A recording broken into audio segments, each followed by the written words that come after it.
شروع اللہ کے نام سے جو سب پر مہربان ہے۔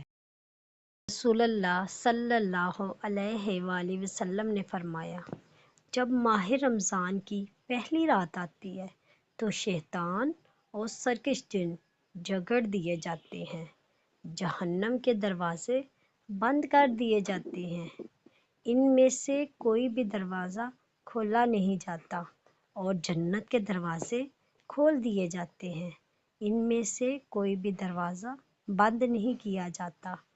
پکارنے والا پکارتا ہے، خیر کے طلبگار آگے بڑھ اور شر کے طلبگار رک جا، اور آگ سے اللہ کے بہت سے آزاد کیے ہوئے بندے ہیں، تو ہو سکتا ہے کہ تو بھی انہی میں سے ہو، اور ایسا رمضان کی ہر رات کو ہوتا ہے۔ جامعہ ترمذی۔ اللہ تعالی ہمیں حدیث مبارکہ پر عمل کرنے اور اپنی زندگیوں کو سنوارنے کی توفیق عطا فرمائے، آمین۔